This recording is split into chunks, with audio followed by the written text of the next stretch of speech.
बिस्मिल्लाहिर्रहमानिर्रहीम, अस्सलाम वालेकुम नाज़रीन। आप यूट्यूब चैनल देख रहे हैं, मैं इमरान खान हूँ। मिसाइल टेक्नोलॉजी पर अमेरिका ये चाहेगा कि ईरान पर पाबंदियां लगें। पाबंदी का मतलब ये नहीं है कि आप मिसाइल बना ही नहीं सकते, ये उसकी रेंज का मामला होता है।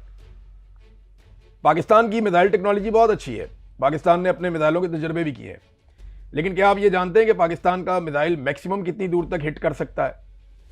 पाकिस्तान का मिसाइल किसी भी ऐसी जगह पे हिट नहीं कर सकता जहां पे मगरबी मफादात का कोई मसला आ जाए।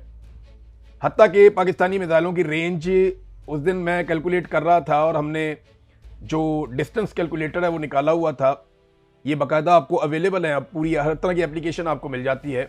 तो ईरानी मिसाइल इसराइल तक पहुंचते हैं, पाकिस्तानी मिसाइल जो है क्योंकि फासला हमारा ज़्यादा है, हम अगर सिंध वाली साइड पे भी जाएं तो हमारे मिसाइल इसराइल तक नहीं जाते। अब ये वो नॉन रियलिटी है और ये वो वाले मिसाइल हैं जो हमने अनाउंस किए हुए हैं पहले। मे भी पाकिस्तान के पास ऐसी टेक्नोलॉजी हो जो हमने नहीं बताई हुई। बहुत सारा कुछ ऐसे भी होता है ना, आप सरप्राइज करते हैं दुनिया को। जरूरी तो नहीं है कि जो हमने डाटा दुनिया को दिया हुआ है हमारी कैपेसिटी भी उतनी है, लेकिन ये ईरान को दबाने की कोशिश करेंगे कि आप अपने मिसाइलों की रेंज के हवाले से हमारे साथ जो मुआहदा करेंगे उसकी आप पासदारी करेंगे, नहीं तो फिर पाबंदियां। और एक और मुतालबा जो अमेरिका का बड़ा शदीद मुतालबा होगा, जिससे ईरान के लिए पीछे हटना बहुत मुश्किल है, वो ये है कि खित्ते के अंदर जो ईरान के इत्तेहादी हैं, जैसे कि ईरान सपोर्ट करता है हमास को, हिजबुल्लाह को, हौसियों को, ये सपोर्ट से ईरान को कहा जाएगा कि पीछे हट जाओ, इन ग्रोहों को आपने सपोर्ट नहीं करनी। ये एक ऐसा नुक्ता है जो इसराइल के लिए बहुत जरूरी है, ये एक ऐसा नुक्ता है जो सऊदी अरब के लिए बहुत जरूरी है, और यही एक ऐसा नुक्ता है जिस पे ईरान बड़े लंबे अरसे से डटा हुआ है, और यही नुक्ता है जिसकी वजह से ईरान के साथ ये सारी लड़ाई चल रही है कि ईरान सपोर्ट करता है उन ग्रुप्स को जो इसराइल के साथ लड़ाई कर रहे हैं या जिसके अरब ममालिक के साथ अच्छे ताल्लुकात नहीं है। हौसियों की मैं मिसाल दे देता हूं, हिजबुल्लाह जो है वो इसराइल के साथ लड़ रहा है, हमास जो है वो इसराइल के साथ लड़ती है, ईरान उन्हें सपोर्ट करता है। ये एक नुक्ता है जहां पे आके मामला अड़ सकता है। तो ये 5-4 चीजें बहुत इंपॉर्टेंट है। नंबर 1, लबनान के मामले पे इनके सींग फंस सकते हैं मुज़ाकरात में कि वो जंगबंदी जो है वो साथ शामिल होनी चाहिए। आबना हुर्मुज़ के मामले पे जौहरी तनाज़ा जो है, इस मामले के ऊपर ज़रा मुश्किल है इसको डिस्कस करना, ये लंबा चलेगा। और ईरान के जो इलाकाई इत्तेहादी हैं जिनका मैंने अभी आपको बताया, तीनों का नाम लिया, और पाबंदियों में नरमी का मामला जो है, ये वो सारी चीज़ें हैं जो ईरान का फोकस एक तरफ होगा, अमेरिका का फोकस एक तरफ होगा। पाकिस्तान में ईरानी सफ़ीर ने एक स्टेटमेंट दिया इस मौके पे, ये स्टेटमेंट इंपॉर्टेंट है, मैं स्टेटमेंट आपके साथ शेयर करता हूं। उन्होंने कहा जी, आज इस्लामाबाद में ईरानी कौम के खिलाफ एक गैर कानूनी जंग को खत्म करने में मदद देने के लिए अच्छा मेजबान है पाकिस्तान। एक ऐसी जंग जो ना सिर्फ ईरानी कौम और तहजीब के खिलाफ एक जुर्म है, बल्कि इसने खित्ते और दुनिया की सलामती को भी खतरे में डाल दिया है। अब देखना यह है कि क्या अमेरिका एक अच्छे मेजबान की जानिब से सालसी की कोशिशों का एहतराम करता है या नहीं करता। ये ईरानी सफीर का बयान है। आने वाले दिनों में इन बयानात की बड़ी इंपॉर्टेंस होगी। अभी सिर्फ सारा फोकस मुज़ाकरात की तरफ, मुज़ाकरात चल रहे हैं। जो इतलात रॉयटर ने दी थी कि कुछ असासे डी फ्रीज करने की तरफ मामला बढ़ा है, उसके ऊपर एक तरदीद भी आ गई है, लेकिन डोनाल्ड ट्रंप जब कोई स्टेटमेंट देगा तो चीज़ें ज़्यादा क्लियर हो जाएंगी। मुज़ाकरात में नाज़रीन 12 लोग शामिल हैं, ये ज़रा आप देख लें। ये 12 लोग हैं मुज़ाकरात के अंदर। इसमें अमेरिका की जानिब से JD Vance, Steve Witkoff, Jared Kushner और ब्रैड कूपर, ये 4 लोग अमेरिका की जानिब से हैं।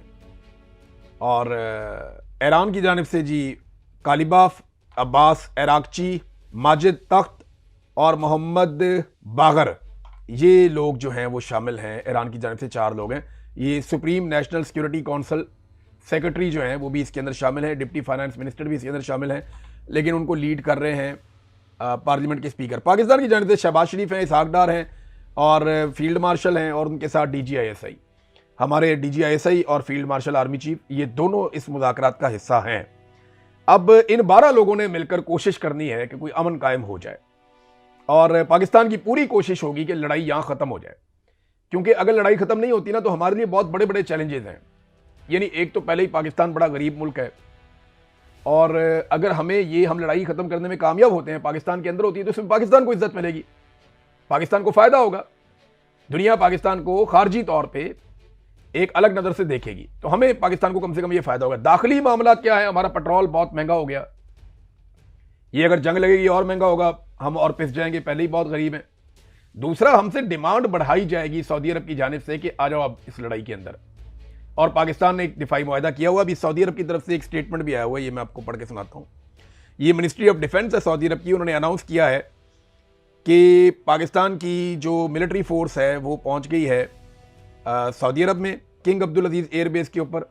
इसका जो ईस्टर्न सेक्टर है वहाँ पे पहुँची पाकिस्तान की फ़ौज, एयरफोर्स और जंगी जहाज़ पाकिस्तानी एयरफोर्स के सऊदी अरब में पहुँचे हैं। ये इतलात जनाब आ गई हैं और ये ऑफिशियल इतलात हैं, इनको कंफर्म कर दिया गया मीडिया के अंदर, ये चीज़ें चल रही हैं कि जनाब पाकिस्तानी एयरफोर्स जो है वो सऊदी अरब में पहुँची है। अब ये एक मुआहदा किया हुआ है पाकिस्तान ने सऊदी अरब के साथ, एक जंगी मुआहदा है। और इस माहौल में जब ये खबर आती है तो अभी हम इसके ऊपर डिस्कस नहीं करते, लेकिन ये एक डेवलपमेंट है जो मैंने आपके सामने रख दी है। माजी में पाकिस्तान ने यमन और सऊदी अरब की लड़ाई में न्यूट्रल रहने का फैसला किया था और वो पाकिस्तान की पार्लियामान ने किया था। और इस मरतबा भी पाकिस्तानियों ने इस बात पे जोर दिया कि पाकिस्तान को ईरान और अमेरिका या सऊदी अरब या इन झगड़ों के अंदर पाकिस्तान को नहीं जाना, पाकिस्तान को न्यूट्रल रहना है और अमन के लिए किरदार अदा कर सकता है पाकिस्तान तो ज़रूर करे। लेकिन पाकिस्तान के अवामी नुमाइंदों से मुशावरत के बगैर एक दिफाई मुआहदा सऊदी अरब से किया गया। आज तक हम नहीं जानते कि दिफाई मुआहदा क्या है, उसमें क्या लिखा है। ये पब्लिक किया जाना चाहिए। कोई डिमांड भी नहीं किया, ना अपोजिशन ने डिमांड किया, ना किसी ने बताया कि दिफाई मुआहदा आप हमारे सामने रखें या हमें बताएं कि इस दिफाई मुआहदे के अंदर क्या लिखा है।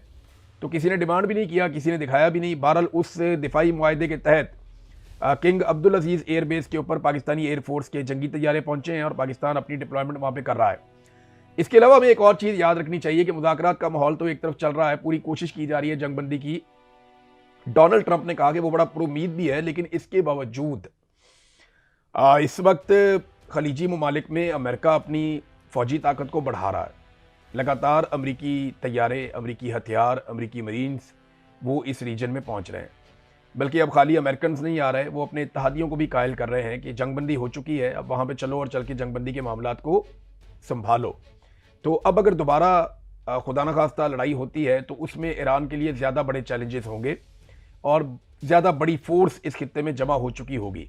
तो ईरान को ना थोड़ी फ्लेक्सिबिलिटी पैदा करनी पड़ेगी और कुछ अमेरिकन को भी कुछ चीज़ों के ऊपर फ्लेक्सिबिलिटी पैदा करनी पड़ेगी।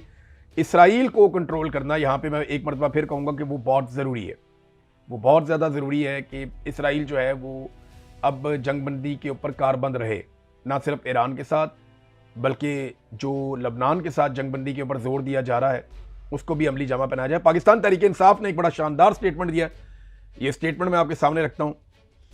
पाकिस्तान तहरीक इंसाफ इस्लामाबाद में जारी अमेरिका और ईरान के दरमियान मुज़ाकरात की कामयाबी के लिए दिली दुआगो है।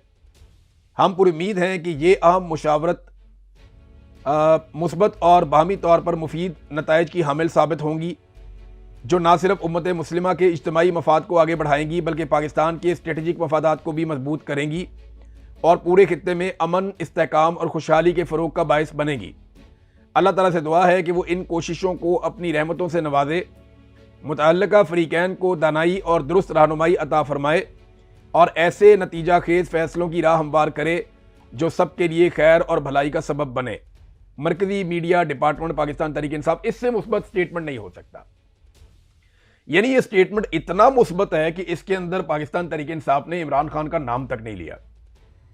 हालांकि तहरीक इंसाफ के लोग ये 2-3 दिन से कह रहे हैं कि ये इमरान खान का विजन था, इमरान खान ने बड़ी कोशिश की और ये हकीकत है, लोग इसको डिस्कस भी कर रहे हैं। अब तक के लिए इतनी, अपना ख्याल रखिएगा, अपने चैनल का भी। अल्लाह हाफ़िज़।